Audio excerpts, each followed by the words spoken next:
It's been less than a week since the deadliest mass shooting in American history. And foremost in all of our minds has been the loss and the grief felt by the people of Orlando, especially our friends who are lesbian, gay, bisexual, or transgender.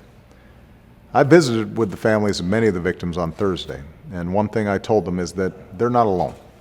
The American people and people all over the world are standing with them, and we always will. The investigation is ongoing, but we know that the killer was an angry and disturbed individual who took in extremist information and propaganda over the internet and became radicalized.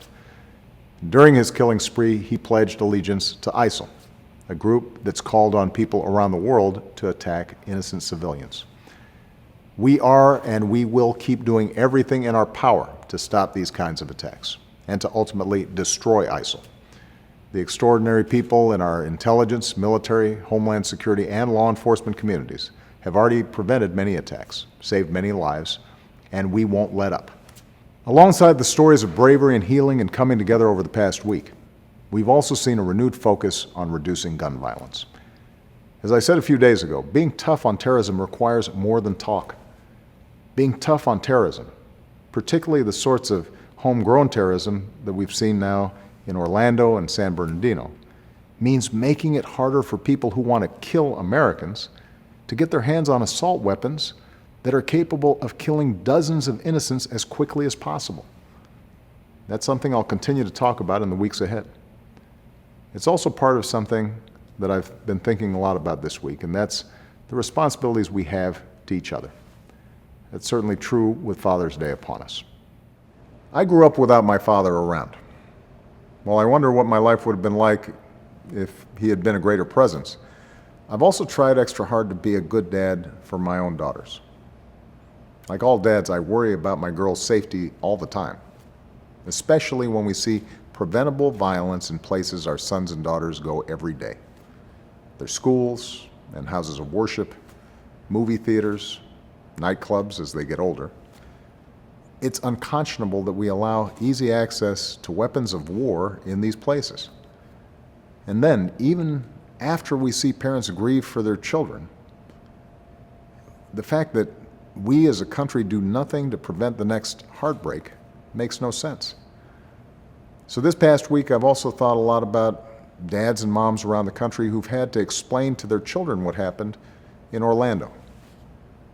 Time and again, we've observed moments of silence for victims of terror and gun violence. Too often, those moments have been followed by months of silence, by inaction that is simply inexcusable. If we're going to raise our kids in a safer, more loving world, we need to speak up for it. We need our kids to hear us speak up about the risks guns pose to our communities and against a status quo that doesn't make sense. They need to hear us say these things even when those who disagree are loud and are powerful.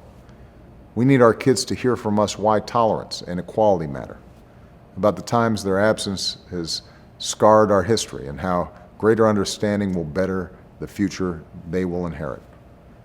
We need our kids to hear our words and also see us live our own lives with love. And we can't forget our responsibility to remind our kids of the role models whose light shines through in times of darkness. The police and first responders, the life-saving bystanders and blood donors, those who comfort mourners and visit the wounded. The victims whose last acts on this earth helped others to safety. They're not just role models for our kids. Their actions are examples for all of us. To be a parent is to come to realize not everything is in our control. But as parents, we should remember there's one responsibility that's always in our power to fulfill. Our obligation to give our children unconditional love and support, to show them the difference between right and wrong, to teach them to love, not to hate, and to appreciate our differences not as something to fear, but as a great gift to cherish. To me, fatherhood means being there. So in the days ahead, let's be there for each other. Let's be there for our families and for those that are hurting. Let's come together in our communities and as a country. And let's never forget how much good we can achieve simply by loving one another.